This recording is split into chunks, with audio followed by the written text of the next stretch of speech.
As paz, amados. Mais uma vez aqui, é um prazer estar compartilhando da palavra com os irmãos. É um privilégio, na verdade, né? A gente poder compartilhar dessa palavra que é viva. Vamos ter uma palavra de oração. Pai Santo, graças te damos, Pai, por mais um dia.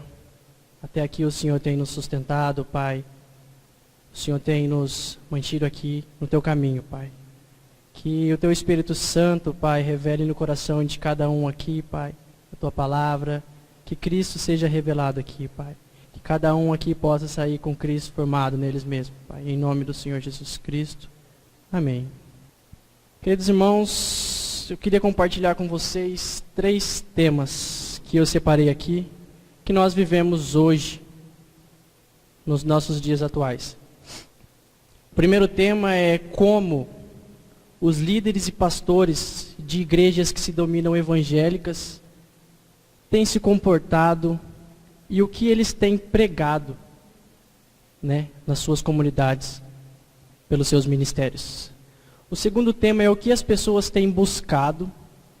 E o terceiro tema é o que as Escrituras, o que a palavra de Deus nos diz sobre algumas dessas coisas. Vamos abrir nossas Bíblias em Mateus, capítulo 7, versículo 15. Mateus 7, 15. Acautelai-vos dos falsos profetas, que se vos apresentam disfarçados em ovelhas, mas por dentro são lobos roubadores. Pelos seus frutos os conhecereis. Colhe-se porventura uvas dos espinheiros ou figos dos abrolhos? Assim, toda árvore boa produz bons frutos, porém a árvore má produz frutos maus. Não pode a árvore boa produzir frutos maus, nem a árvore má produzir frutos bons. Irmãos, hoje, no meio que eles se dizem um meio gospel, né? Os que se dizem evangélicos, nós podemos ver os frutos desses principais líderes e pastores, ou líderes de ministérios. Quais são os seus frutos?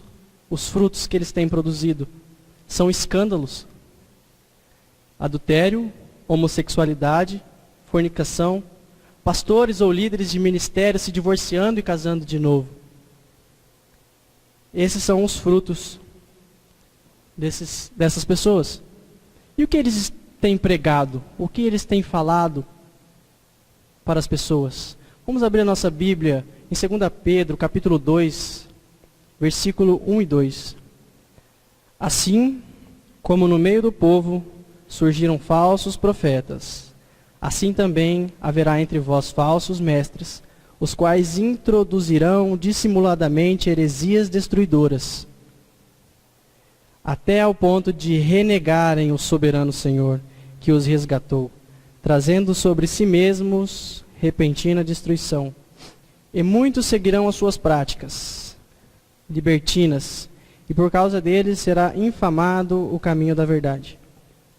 Eu queria ler uma outra versão, na Almeida Revista Corrigida, o versículo 12, que diz assim: e muitos seguirão as suas dissoluções, pelos quais será blasfemado o caminho da verdade.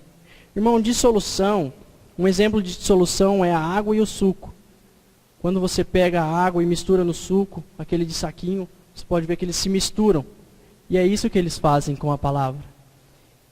Eles tiram da Bíblia alguns contextos, alguns versículos, misturando com o que eles pensam, o que eles acham, os seus famosos achismos, transformando em heresias. E acabam formando outro evangelho, que não é o do Senhor Jesus Cristo. E eles fazem cultos cheios de emoções, que enchem o ego humano, que massageiam o ego humano, né? Com que Deus vai te honrar, Deus vai dar o que você merece, que Deus vai te deixar próspero, vai te fazer ter um emprego bom, né, um bom salário, e vai te dar saúde, milagres. Mas o apóstolo Paulo nos mostra em Gálatas 1, versículo 8, ele fala que mesmo se nós ou um anjo vindo do céu vos pregar outro evangelho que não seja esse, seja anátema, seja maldito. E é isso que eles estão fazendo com a palavra do Senhor. Eles estão trazendo outro evangelho que não é o de Cristo. E o que as pessoas estão buscando hoje é o nosso segundo tema. E as pessoas querem a mesma coisa que eles têm pregado. As pessoas, elas querem ir num lugar onde elas se sentem bem, onde os pensamentos delas, as ideias delas não são contrariadas nem confrontadas. Elas querem ir onde as pessoas falam para ela que ela vai ter o melhor dessa terra, que ela vai ter o milagre que ela tanto quer. As pessoas não querem mais buscar Cristo, elas querem buscar as coisas de Deus, mas não o Deus que pode dar essas coisas. Então, elas não querem mais saber de Cristo, elas não querem mais saber da cruz, da remissão dos pecados, da justificação dos pecados, né? Elas querem as coisas que Jesus Cristo pode oferecer a elas, mas elas não querem buscar Jesus Cristo. E vamos abrir nossas Bíblias em 2 Timóteo, capítulo 4, versículo 3. 2 Timóteo 4, 3. Pois haverá tempo em que não suportarão a sã doutrina. Pelo contrário, cercar-se-ão de mestres, segundo as suas próprias cobiças, como que, sentindo coceira nos ouvidos, se recusarão a dar ouvidos à verdade, entregando-se a fábulas. Outra coisa que eles acham que por repetir uma oração, né, por ir lá na frente na hora que o pastor chama eles, né, por falar assim, não, eu aceitei Jesus, eu sou salvo. Não, meu irmão, a palavra não diz isso, que ao aceitar Jesus você será salvo. Em nenhum momento a palavra diz. Agora eu quero refletir com os irmãos o que as Escrituras nos diz. Né? O que o Senhor Jesus nos diz sobre salvação, né? Sobre a vida eterna. Vamos abrir nossas Bíblias lá em João 3, do versículo 1 ao 7. João capítulo 3, versículo 1. Havia entre os fariseus um homem chamado Nicodemos, um dos principais dos judeus. Este, de noite, foi ter com Jesus e lhe disse, Rabi, sabemos que é mestre vindo da parte de Deus, porque ninguém pode fazer esses sinais que tu fazes, se Deus não estiver com ele.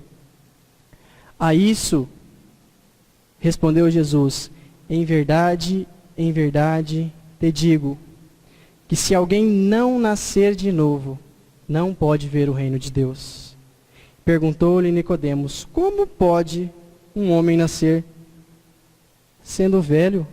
Porventura voltar ao ventre materno e nascer segunda vez?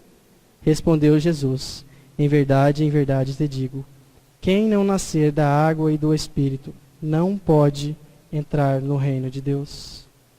O que é nascido da carne é carne, e o que é nascido do Espírito é Espírito.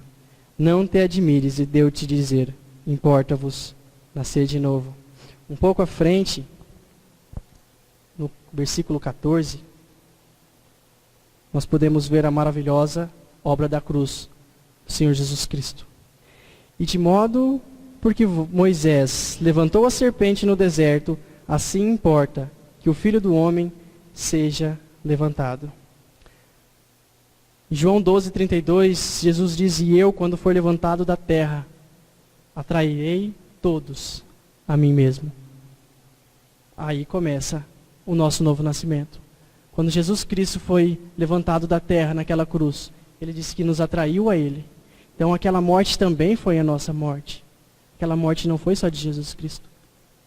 E em Gálatas 2, 19 e 20, o apóstolo Paulo diz que está crucificado com Cristo.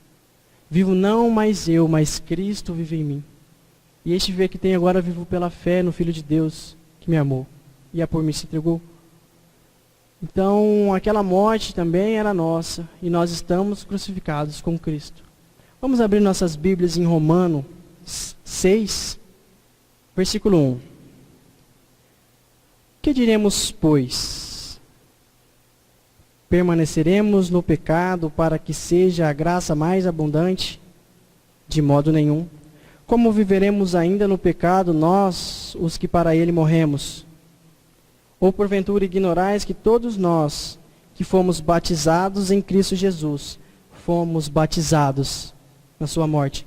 Meus irmãos, essa palavra batizados aqui também tem o sentido de incluídos. Nós fomos incluídos na morte de Jesus Cristo, quando fomos atraídos nele, quando ele foi levantado na cruz. Continuando.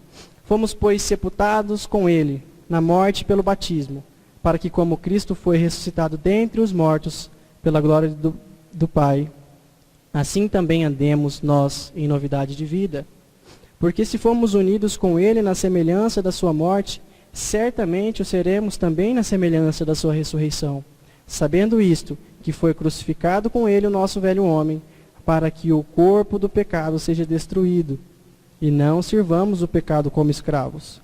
Porque quem já morreu está justificado do pecado. Ora, se já morremos com Cristo, cremos que também com ele viveremos. Sabedores de que, havendo Cristo ressuscitado dentre os mortos, já não morre, a morte já não tem domínio sobre ele, pois, quanto a ter morrido de uma vez para sempre, morreu para o pecado, mas quanto a viver, vive para Deus. Assim também vós, considerai-vos mortos para o pecado, mas vivos para Deus em Cristo Jesus. Algo que também é muito pregado hoje em dia, que você tem que fazer, né? Para que o Senhor Jesus possa te aceitar. Mas a palavra não fala isso. A palavra fala que todo aquele que nele crê tem a vida eterna, né? Apenas crer no Senhor Jesus. Apenas crer que você foi morto também naquela cruz, que você foi incluído na sua morte e também na sua ressurreição, né? E vamos abrir em Efésios, capítulo 2, versículo 6, o 8 e o 9. E juntamente com ele nos ressuscitou e nos fez assentar nos lugares celestiais em Cristo Jesus. 8. Porque pela graças sois salvos, mediante a fé. E isso não vem de vós, é dom de Deus, não de obras, para que ninguém se glorie. Irmãos, vocês não precisam fazer nada. Apenas crer no Senhor Jesus Cristo. Buscar na tua palavra, né? Igual o Guilherme falou, a santificação. Apenas isso. E para terminar, vamos abrir em Colossenses 3, versículo 1 ao 4. Mais uma vez, ele falando que nós fomos inclusos na sua ressurreição. Portanto, se fosses ressuscitados juntamente com Cristo, buscai as coisas lá do alto, onde Cristo vive, assentado à direita de Deus. Pensai nas coisas lá do alto, não nas que são aqui da terra, porque morrestes e a vossa vida está oculta juntamente com Cristo, em Deus. Quando Cristo, que é a nossa vida, se manifestar, então também se manifestar, vós também sereis manifestados com ele, em glória. Aqui também fala o que o Filho de Deus tem que buscar. O novo nascido, o regenerado, né? Tem que buscar as coisas do alto, as coisas de Deus. O que nós temos buscado? Coisas apenas da terra, né? A palavra de Deus fala que onde está o teu tesouro, ali está o teu coração. Onde está o nosso coração? Quem é o nosso tesouro? Cristo, né? Ele é o tesouro. Então, nós temos que buscar as coisas do alto, pensar nas coisas do alto, não apenas aqui da terra. Então, vamos ter mais uma palavra de oração. Paizinho querido, obrigado pela tua palavra, Pai. Obrigado, Senhor, porque podemos abrir livremente a tua Escritura e aprender cada vez mais de Ti. Pai, que Cristo seja formado em nós, em nossos corações, que podemos estar sempre em comunhão, aprendendo mais de Ti, Pai. Que Teu Espírito Santo trabalhe o coração de cada um aqui, Pai, e que esta palavra penetre em nossos corações, Pai, trazendo bons frutos. Em nome do Senhor Jesus. Amém.